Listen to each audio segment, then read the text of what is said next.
ನಿನ್ನೆ ಮುಂಬೈನ ವಾಂಖೆಡೆ ಕ್ರೀಡಾಂಗಣದಲ್ಲಿ ನಡೆದ ಐಪಿಎಲ್ 19ನೇ ಆವೃತ್ತಿಯ ಲೀಗ್ ಹಂತದ 33ನೇ ಪಂದ್ಯದಲ್ಲಿ ಮುಂಬೈ ಇಂಡಿಯನ್ಸ್ ವಿರುದ್ಧ ಚೆನ್ನೈ ಸೂಪರ್ ಕಿಂಗ್ಸ್ 103 ರನ್ಗಳ ಭರ್ಜರಿ ಗೆಲುವನ್ನು ದಾಖಲಿಸಿತು. ಪಂದ್ಯದಲ್ಲಿ ಟಾಸ್ ಸೋತು ಮೊದಲು ಬ್ಯಾಟಿಂಗ್ ಮಾಡಿದ ಚೆನ್ನೈ ಸೂಪರ್ ಕಿಂಗ್ಸ್ ಸಂಜು ಸ್ಯಾಮ್ಸನ್ ಶತಕದ ನೆರವಿನಿಂದ 20 ಓವರ್ಗಳಲ್ಲಿ 6 ವಿಕೆಟ್ ನಷ್ಟಕ್ಕೆ 207 ರನ್ ಕಲೆ ಹಾಕಿ ಮುಂಬೈ ಇಂಡಿಯನ್ಸ್ ತಂಡಕ್ಕೆ 208 ರನ್ಗಳ ಗುರಿಯನ್ನ ನೀಡಿತ್ತು. ಈ ಗುರಿಯನ್ನು ಬೆನ್ನಟ್ಟುವಲ್ಲಿ ವಿಫಲವಾದ ಮುಂಬೈ ಇಂಡಿಯನ್ಸ್ 19 ಓವರ್ಗಳಲ್ಲಿ ಕೇವಲ 104 ರನ್ಗೆ ಆಲ್ ಔಟ್ ಆಯಿತು. ಟವರಿನಲ್ಲೇ ಮತ್ತೊಂದು ಭಾರೀ ಮುಖಭಂಗ ಅನುಭವಿಸಿದ ಪಾಂಡ್ಯ ಪಡೆ ಟೂರ್ನಿಯಲ್ಲಿ 5ನೇ ಸೋಲನ್ನ ಕಂಡು ಪ್ಲೇ ಆಫ್ ತಲುಪಲಿದೆಯಾ ಎಂಬ ಅನುಮಾನವನ್ನ ಹುಟ್ಟುಹಾಕಿದೆ. ಚೆನ್ನೈ ಪರ ಸಂಜು ಸ್ಯಾಮ್ಸನ್ ಸೆಂಚುರಿ ಬಾರಿಸಿದ್ರೆ ಅತ್ತ ಮುಂಬೈ ಪರ ಸೂರ್ಯಕುಮಾರ್ ಯಾದವ್ ಹಾಗೂ ತಿಲಕ್ ವರ್ಮಾ ಹೊರತುಪಡಿಸಿ ಉಳಿದ ಯಾವ ಆಟಗಾರನೂ ಸಹ 2 ಅಂಕಿ ಮುಟ್ಟಲಿಲ್ಲ. ಹೀಗೆ ಹೀನಾಯ ಬ್ಯಾಟಿಂಗ್ ಪ್ರದರ್ಶನ ತೋರಿದ ಕಾರಣ ಸೋತ ಮುಂಬೈ ಇಂಡಿಯನ್ಸ್ ತಂಡದ ನಾಯಕ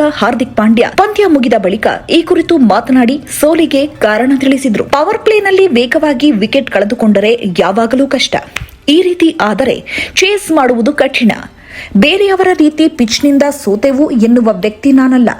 ಅವರು ಚೆನ್ನಾಗಿ ಬ್ಯಾಟ್ ಮಾಡಿ 207 ರನ್ ದಾಖಲಿಸಿದ ಪಿಚ್ನಲ್ಲೇ ನಾವು ಚೆನ್ನಾಗಿ ಆಡಬೇಕಿತ್ತು. ಸ್ಪಿನ್ನರ್ಗಳು ಚೆನ್ನಾಗಿ ಬೌಲಿಂಗ್ ಮಾಡಿದ್ರು.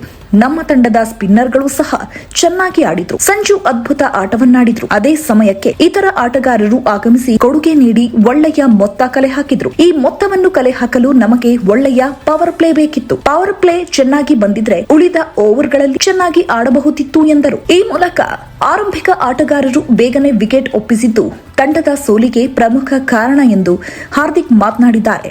ತಂಡದ ಪರ ಆರಂಭಿಕರಾಗಿ ಕಣಕ್ಕಿಳಿದ ಕ್ವಿಂಟನ್ ಡಿ ಕಾಕ್ 7 ರನ್ ಹಾಗೂ ಡ್ಯಾನಿಶ್ ಮಲೇವರ್ ಡಕೌಟ್ ಆದ್ರೆ ಇದರ ಬೆನ್ನಲ್ಲೇ ನಮನ್ ಧೀರ್ ಡಕೌಟ್ ಆದ್ರು. ಈ ಮೂಲಕ ಕೇವಲ 11 ರನ್ಗೆ 3 ವಿಕೆಟ್ ಕಳೆದುಕೊಂಡ ಮುಂಬೈ ತಂಡಕ್ಕೆ 4ನೇ ವಿಕೆಟ್ಗೆ ಜೊತೆಯಾದ ಸೂರ್ಯಕುಮಾರ್ ಯಾದವ್ ಹಾಗೂ ತಿಲಕ್ ವರ್ಮಾ 73 ರನ್ಗಳ ಜೊತೆಯಾಟವಾಡುವ ಮೂಲಕ ಸುಧಾರಣೆ ತಂದ್ರು.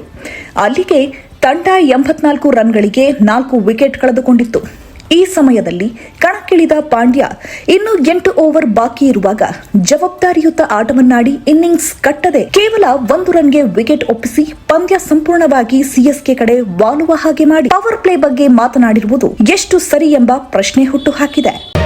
ಮತ್ತಷ್ಟು ಸುದ್ದಿಗಳಿಗಾಗಿ ನೋಡ್ತಾ ಇರಿ ಪಬ್ಲಿಕ್ ನ್ಯೂಸ್ 24x7. ಇದು ಸತ್ಯದ ಧ್ವನಿ.